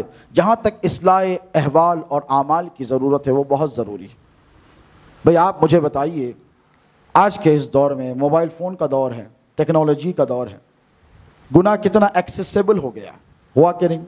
پہلے زمانے میں گناہ کرنے کے لیے شہر سے دور جانا پڑتا تھا، دور دراز کے علاقوں میں جا کے چھپ چھپا کے گناہ کر کے آتے تھے، ابا کو پتہ نہیں چلنا، امی کو نہیں چلنا، چچا کو نہیں، ماموں کو نہیں، دوستوں کو نہیں. کیوں؟ سوسائٹی میں عزت گر جاتی. اگر کسی کو معلوم ہو گیا کہ فلاں شخص فلاں علاقے میں جا کے فلاں گناہ کر کے آیا تو بولیے معاشرے میں عزت رہتی؟ بولیے. تو محلے میں خرابی اور گناہ نہیں کرتے تھے، دور جاتے تھے، دور جا کر گناہ کر کے آتے تھے. بڑا افسوس ہے ایسے لوگوں پر، یاد رکھیں، بڑا افسوس ہے. لیکن آج کے دور میں کیا مسئلہ ہے؟ آج کے دور میں مسئلہ یہ ہے کہ موبائل فون اس قدر عام ہو گیا ہے، اور اس پر جو فحش نظارے ہیں، اس پر جو بدچلنیاں ہیں، بد کرداریاں ہیں، یہ ڈھکی چھپی نہیں ہیں. آپ آئے دن سوشل میڈیا پر دیکھتے ہیں نوجوان. تو نوجوانوں دیکھو، شیطان ان الشیطان للانسان عدو مبینہ آیا ہے. شیطان تمہارا کھلا ہوا دشمن ہے. کون سا دشمن ہے؟ کھلا ہوا دشمن ہے. اور کھلے ہوئے دشمن سے بچنے کے لیے ہتھیار یا پھر مستعد یا چوکنے رہنا پڑتا ہے. ایک ایسا دشمن ہے جو بند کرا ہوا ہے، ایک وہ ہے جو کھلا ہوا ہے. آپ کسی کے گھر پہ گئے اور وہاں پہ زبردست ڈوبرمین یا شیپرڈ، جرمن شیپرڈ، یہ بڑی سائز کا کتا ہے، بہو بہو چیخا جاتے، کتنے بھی پہلوان رو ہوا گول ہو جاتی. تو انہیں بولتا ارے آ جاؤ یارو. ارے کیسا ہوں بھائی اتنا بڑا؟ نہیں بندھا ہوا ہے، آ جاؤ. کیا بولتا؟ بندھا ہوا ہے، آ جاؤ، کوئی نقصان. آپ چلے جاتے، بڑے زام سے چلے جاتے. اگر پتا چلا رسی کھلی ہے، حالت بری ہو جاتی ہے آپ کی. لیکن بڑے زام سے جا رہے ہیں، ارے بھائی دوست بول دیا بند ہے، انہیں میرا نقصان بولو نہیں کہہ سکتا، یہ میرے سے کوئی دشمنی نہیں کر سکتا. کیوں؟ آپ کو پتا ہے دوست نے کہہ دیا بندھا ہوا ہے. یہاں اللہ فرما رہا ہے ان الشیطان للانسان عدو مبین، بے شک شیطان انسان کا کھلا دشمن ہے. اللہ کہہ رہا ہے یہ کھلا ہے، پھر بھی آپ اس کے دام فریب میں پھنستے چلے جا رہے ہیں، گناہ پر گناہ کرتے چلے. گناہ کریں، یہ انسان کی بشری تقاضے ہیں. میں نہیں کہتا کہ گناہ کریں، ہوتے ہیں. میرے نبی پاک علیہ الصلوۃ والسلام کا ارشاد برحق ہے، حدیث پاک میں حضور فرماتے کہ تمام آدم کی اولاد گناہگار ہے. کیا فرمایا؟ تمام آدم علیہ السلام کی پوری اولاد گناہگار ہے، لیکن نبی پاک علیہ السلام نے فرمایا بہترین گناہگار وہ ہے جو توبہ کر لے. دیکھو میرے نبی کی رحمت پہ قربان جاؤ، گناہگار کو بھی بہترین کر دیا. یہ میرے نبی کی نسبت کوئی ہے جو کہے کہ گناہگار بہترین؟ آپ کہیں گے وہ شرابی بہترین ہے، آپ کہیں گے وہ زانی ہے تو بہترین ہے. کوئی ڈاکہ ڈال کر آئے تو آپ تھوڑی کہیں گے کہ وہ بہترین ہے. کوئی چوری کر کر آئے تو آپ تھوڑی کہیں گے بہترین ہے. آپ دیکھ رہے ہیں کہ وہ چوری کر کر آیا ہے، آپ کہیں گے یہ گناہگار ہے. ڈاکہ ڈال کر آیا ہے، گناہگار ہے. آپ دیکھ رہے ہیں کہ حالت نشے میں آ رہا ہے، آپ کہیں گے گناہگار ہے. لیکن میرے مصطفیٰ کی محبت پہ قربان جائیے، اگر کوئی گناہ کر کر بھی آ رہا ہے اور توبہ کر رہا ہے تو حضور فرمانے کہ بہترین گناہگار ہے جو توبہ کر لے اللہ کی بارگاہ. مسلمانوں بہترین بننے کی کوشش کرو، کیونکہ تم بہترین ہو. کنتم خیر امت اخرجت للناس، اللہ فرماتا ہے قرآن مجید میں تم بہترین امت ہو. کیا ہو؟ اپنے اعمال کو دیکھو، اپنے کردار کو دیکھو، اپنی حیثیت کو دیکھو، اپنی اوقات کو دیکھو، بنی اسرائیل پر ہونے والی رحمتوں کو دیکھو، نعمتوں کو دیکھو. اس کے باوجود اللہ فرما رہا ہے کہ تم بہترین ہو، آپ بہترین ہیں، آپ بہترین ہیں. کیا نام ہے آپ کا؟ محمد شعیب بھائی. کیا کرتے ہیں؟ الیکٹریشین ہے میرے بھائی، عقل حلال کماتے ہیں. اور یاد رکھیں حضور کا ارشاد ہے بہترین کمائی وہ جو ہاتھ کے ذریعے کی جائے، یعنی جو محنت کے ذریعے. ایک تو بہترین مسلمان ہیں، دوسرے بہترین کمائی والے. اگر کوئی آٹو چلاتا ہے تو یہ نہ سمجھیں کہ میری کمائی پاک نہیں. خدا کی قسم ایئر کنڈیشن بنگلوں میں، مالز میں، آفیسز میں بیٹھ کر والے کمانے والے کی کمائی سے زیادہ بہترین آپ کی کمائی ہے. میں ذمہ داری سے کہہ رہا ہوں، حضور کا ارشاد ہے بہترین کمائی. کارپینٹر ہے بہترین کمائی، پلمبر ہے اس کی بہترین کمائی ہے، اگر کوئی الیکٹریشین ہے اس کی بہترین کمائی ہے، اگر کوئی ٹھیلا ڈھکل کر اگر روز ہی معاش حاصل کر رہا ہے اس کی کمائی بہترین ہے. ڈاکٹر صاحب کی نہیں، اندر بیٹھے یوں لکھا دے دیا، میڈیکل ہال پہ بیٹھے ایسے لیا دے دیا. وہ جو ہاتھ کے ذریعے محنت کرتا ہے اس کی کمائی بہترین ہے. تو میرے نبی نے کیا فرمایا؟ بہترین گناہگار وہ جو توبہ کر لے. آؤ توبہ کرو، اللہ کی بارگاہ میں رجوع کرو. اس لیے کہ آپ کو پتہ ہے کہ توبہ کی مہلت کا ملنا بھی اللہ کا انعام ہے. پچھلی امتوں کو پتہ ہے کیا ہوتا تھا؟ سنتے یا نیند آ رہی؟ ہاں سنیے، چند باتیں کہوں گا عقیدے کی. حضرت کو بہت نیند آ رہی، اللہ سلامت ہے کہ صحت عافیت سے. دیکھیے پچھلی امتوں کو نقصان کیا ہوتا تھا پتہ ہے آپ کو؟ اچھے خاصے رہتے تھے، بخار بھی نہیں آتا تھا، کھانسی بھی نہیں ہوتی تھی، نزلہ بھی نہیں ہوتا تھا، کورونا ورونا تو بھول جاؤ، کوئی ایسی چیز تھی ہی نہیں، اچھے خاصے صحت مند توانا، نہ کھانسی ہوتی تھی، نہ بخار آتا تھا، نہ جونڈس ہوتا تھا، نہ ٹائیفائڈ ہوتا تھا، نہ کینسر ہوتا تھا، کوئی مرض ان کو نہیں ہوتا تھا، اچھے خاصے رہتے تھے۔ 800 سال کے حشاش بشاش توانا بیٹے، ایک دم موت آتی تھی، ختم، ایک دم، یعنی ان کو پتہ ہی نہیں ہے، ختم، گر گئے، فنش۔ اس کا نقصان پتہ ہے آپ کو کیا نقصان ہوتا تھا؟ آپ تو بولے ارے کتنی اچھی زندگی گزارے بھائی، 700 سال 500 سال 400 سال رہے، بیماری نہیں، کھانسی نہیں، ڈاکٹر صاحب کہنے جاتے جاتے پریشان ہے کہ نہیں، حکیم صاحب کہنے جاتے جاتے پریشان، کھانستے کھانستے پریشان، بخار آ رہا، بیوی کے واسطے دوا لا رہے ہیں، بچے کے واسطے دوا لا رہے ہیں، اماں کے واسطے لا رہے ہیں، دادی کے واسطے لا رہے ہیں، چچا ماموں بھی دوائیاں منگا رہے ہیں، اسی میں زندگی گزر گئی۔ لیکن سنو، ان کا سب سے بڑا نقصان کیا تھا آپ کو پتہ ہے؟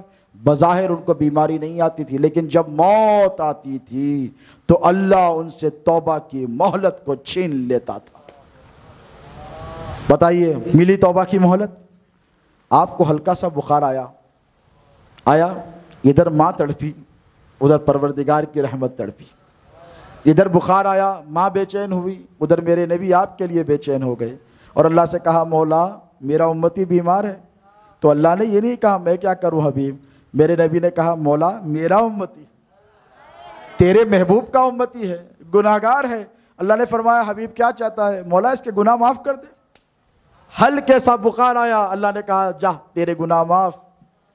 بات اتنی نہیں دوستو، آپ نکلے سڑک پر، یہاں سے نکلے، آپ چلے، آپ کے راستے میں ایک پتھر آیا، آپ کو ٹھوکر لگی، ماں کو خبر نہیں ہوئی، گھر جانے کے بعد ہوئی، باپ کو خبر گھر جانے کے بعد، بیوی کو خبر گھر جانے کے بعد، یہاں نبی کے کسی غلام کو، امتی کو ٹھوکر لگی، ادھر میرے نبی کی رحمت تڑپ گئی۔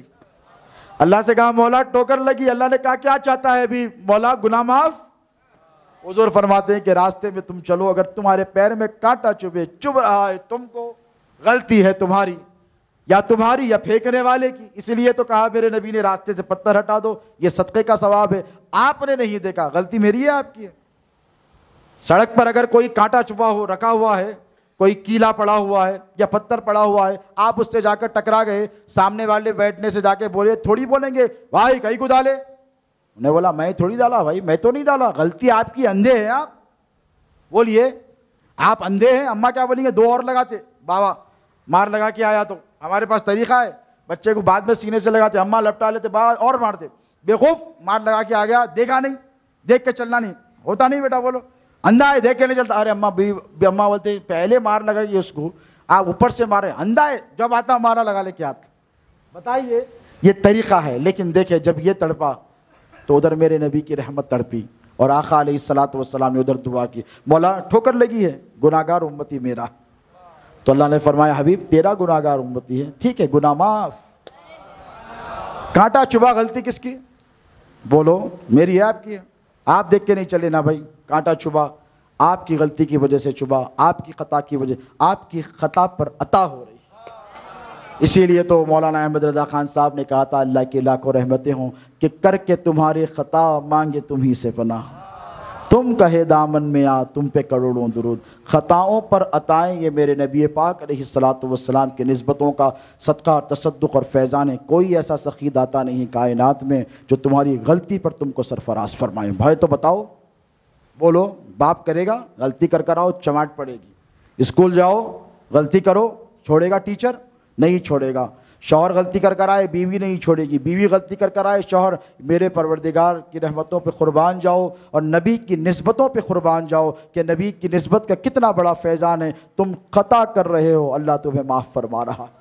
یہ نبی پاک علیہ الصلوۃ والسلام کی نسبتوں کا تصدق اور فیضان ہے۔ یاد رکھیں بہترین گناہگار وہ جو توبہ میں اجلت کر لیں۔ آپ کو پتہ ہے پچھلی امتوں کا نقصان یہ ہوتا تھا کہ بیٹھے بیٹھے ختم، توبہ کا مہلت نہیں۔ میرے نبی نے کہا مولا میری امت کی عمریں اتنی کم ہیں، میری امت پھر بیماریاں بھی ہیں، تو اللہ رب تبارک و تعالیٰ نے فرمایا کہ اے حبیب پچھلی امتوں پر توبہ کا دروازہ بند کر دیا جاتا تھا، جب موت آتی نا اب کیا کرے گا؟ آخری وقت میں کیا خاک مسلمان ہوں گے؟ عمر ساری تو بیتی عشق بتا میں مومن، آخری وقت میں کیا خاک مسلمان ہوں گے؟ آج لے ان کی مدد، آج پناہ مانگ ان سے، کل نہ مانیں گے قیامت میں اگر مان گیا۔ اس کا مصداق یہ ہے کہ آپ کو آج ہی سنبھلنا ہے، آج ہی آپ کو سدھرنا ہے۔ مسئلہ یہ کہ اللہ رب تبارک و تعالیٰ نے فرمایا محبوب پچھلی امتوں پر توبہ کا دروازہ بند، لیکن تیری امت پر یہ کرم کروں گا کہ آخری سانس تک ان کے لیے توبہ کا دروازہ کھلا رکھو۔ اللہ نے یہ نہیں کہا حبیب تیرے امت کے گناہگاروں پہ توبہ کے دروازے کو بند کر دوں گا، دیکھو یہ دروازہ کھلا ہے اور آپ یہاں بیٹھے ہیں، وہ دونوں دروازے بند کرو، دیکھو ادھر یہ دروازہ کھلا ہے، جا سکتے نا اس میں سے؟ بولیے جا سکتے نہیں؟ اگر یہ تینوں دروازے بند کر کے یوسف صاحب لوگ ڈال کے بھاگ گئے، ہوش اڑتے نہیں اڑتے؟ پھر باہر سے گیٹ بھی بند کر دیے، بولیے پریشان، حضرت کیا کرنا تھوڑی دیر تو بیٹھیں گے، اس کے بعد میں بھی خراب دکھتا ہوں، ارے اتنی دیر سے بیٹھ گئے حضرت باہر، اب آتے حافظ صاحب کو بلاؤ، یہ پریشانی ہوتی نہیں؟ قربان جائیں اللہ رب تبارک و تعالیٰ کی عنایتوں پر اس نے دروازہ بند، اور آپ تو اچھے حشاش بشاش ہیں، اگر کسی کی سانس رک رہی ہے اور دروازہ بند ہے اس سے پوچھو اس کی تکلیف کیا ہوتی ہے۔ اگر کسی کو سانس کا عارضہ ہے، اگر کسی نے کھڑکیاں اور دروازے اس کے لیے بند کر دی تو مرتا کل مرنے کا آج مرے گا، 1 گھنٹے کا مرنے کا اب مر جائے۔ کبھی اسے کہتے ہیں فوبیا، کہتے ہیں کیا کہتے ہیں؟ اسلامو فوبیا کے نام سے جیسے ڈرا، کلاسٹروفوبیا کہتے ہیں، یعنی سانس رکنے کی جس کو پریشانی ہوتی ہے، یعنی اگر کنفائنڈ بند ملاقات جگہوں پہ رکھ دو تو پریشان ہو جاتے ہیں، سانس رک رہی ہے، سانس رک رہی ہے۔ ذرا سوچو کہ مرنے والے کی کیفیت کیا ہوگی۔ پچھلی امتوں کے لیے دروازہ بند ہو گیا تھا، لیکن آپ ہیں، آپ کو پتہ ہے کہ توبہ کا دروازہ کھلا ہے، آخری وقت ہے، سانس گھٹ رہی ہے، لیکن اللہ فرما رہا ہے اے بندے میرے نبی کے غلام دیکھ توبہ کا دروازہ کھلا ہوا ہے، توبہ کر لے جنت عطا فرما دوں گا۔ یہ فائدہ ہے آپ کو نسبت غلامی رسول کا جو اللہ رب تبارک و تعالی سرفراز فرما رہا ہے۔ اسی لیے کہتا ہوں کہ اپنے اعمال میں اصلاح لائیں، تبدیلی لائیں۔ دیکھیں یقین ہے کہ ہمارے نبی کی شفاعت پر کسی کو شک نہیں ہے، بولیے ہے؟ بھئی دنیا میں بھی بچائیں گے، یا علی مدد بولتے نہیں، گرے پڑے تو کہے کے لیے شوق ہے آپ کو، بولیے معلوم ہے کہ ادھر یا علی مدد بولے ادھر مدد آئی، بولے نہیں یا غوث المدد بولتے، اب فتوے لگانے والے لگاتے رہے، بولتے نہیں المدد یا غوث آدم دستگیر، مدد آئی کہ نہیں؟ ادھر پکارے پیرانی پیر کو ادھر غوث پاک کی مدد آئی، کیونکہ اللہ ہی کی مدد ہے، یا اولیاء کی مدد ہو کہ انبیاء کی، بالآخر یہ اللہ رب تبارک و تعالی ہی کی مدد ہے۔ اب دیکھیں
ہلو ہلو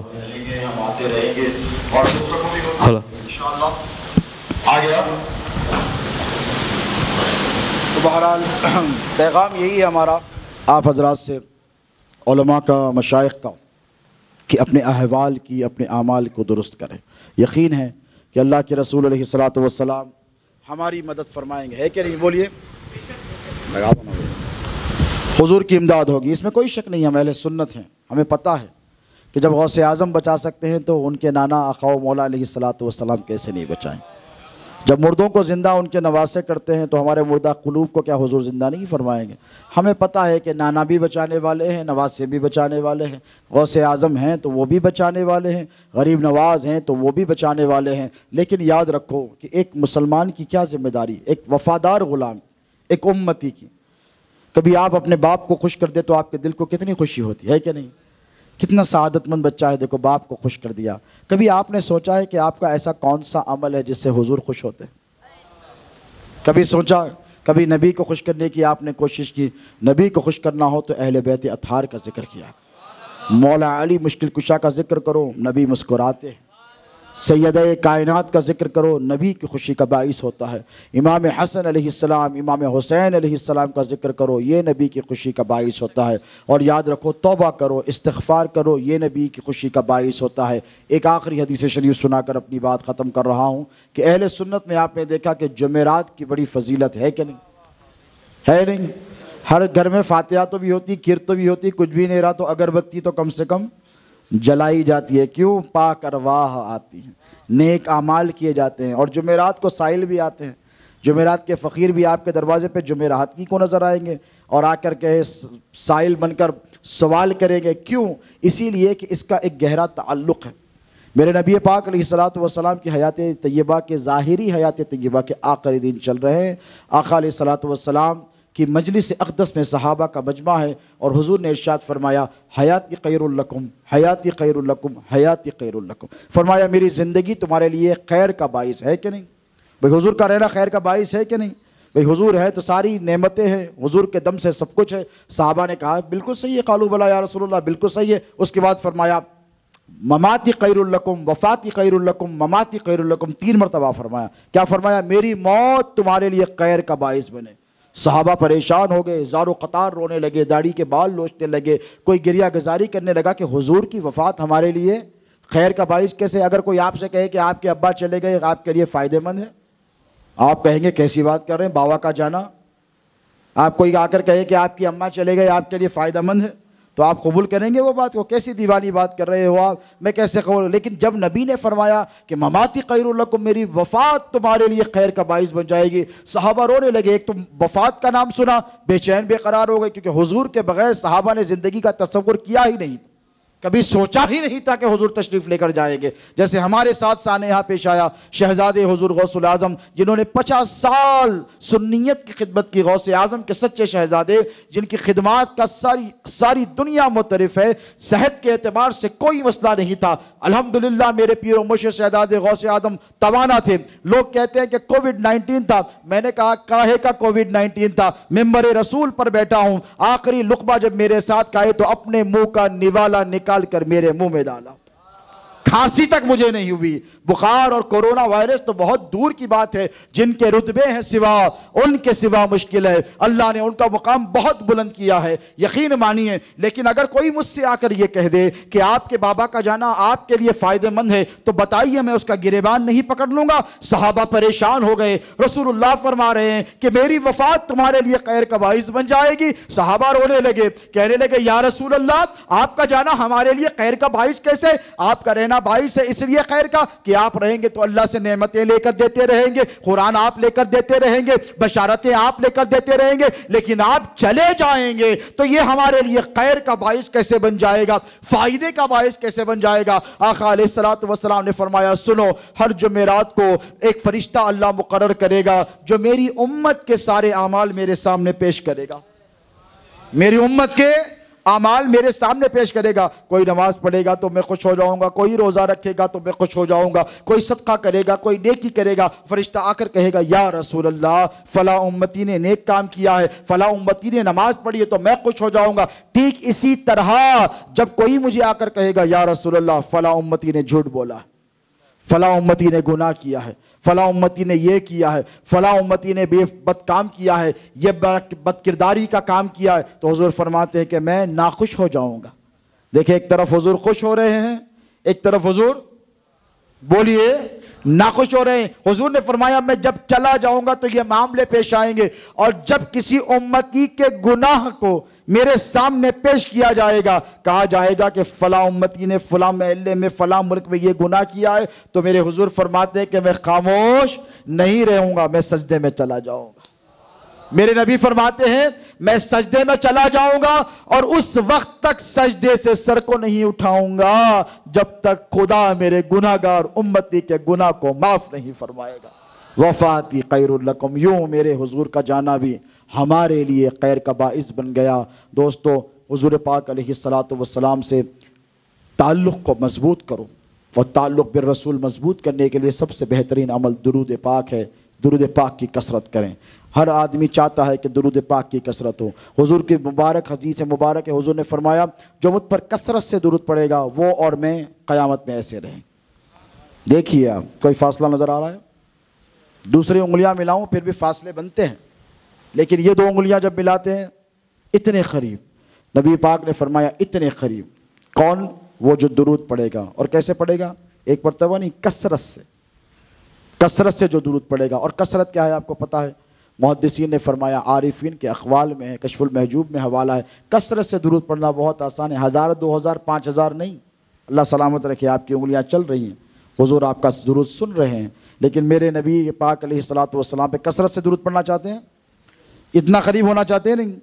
بولیے، سب کہیں انشاءاللہ۔ تو عارفین فرماتے ہیں زیادہ نہیں، 313 مرتبہ۔ کتنا؟ 313 مرتبہ نبی پہ روزانہ۔ تو اتنا تو کر سکتے ہونا یار، گھنٹوں ٹیٹی ٹاٹا مارتے دوستوں کے ساتھ بیٹھ۔ تو آج سے وعدہ کریں کہ اللہ توفیق دے گا تو ہم سب کم از کم 313 مرتبہ روزانہ حضور پہ درود پڑھیں گے، اور جب پڑھیں گے تو اتنے قریب۔ اب جو نبی سے قریب ہو گیا اس کے کیا کہنے؟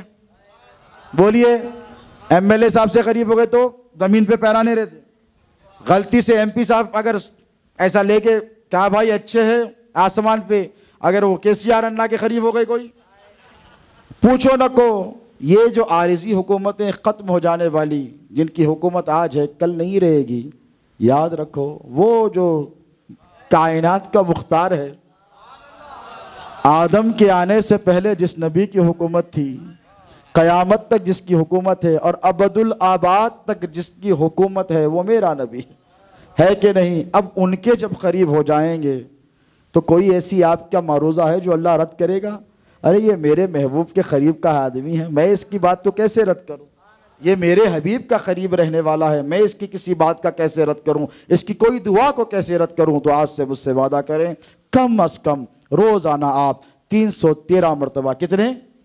313 مرتبہ درود پاک کا نذرانہ پیش کریں گے۔ آج ہی سے شروع کریں گے، اب گھر جا کر شروع کریں گے، اپنی اولاد کو تلقین کریں گے، اپنی بیوی بچوں کو بتائیں گے، اپنے ماں باپ کو بتائیں گے۔ اللہ رب تبارک و تعالیٰ سے دعا ہے کہ مولا کہنے سننے سے زیادہ ہمیں اس پر عمل کرنے کی توفیق عطا فرما۔ اے باری تعالیٰ،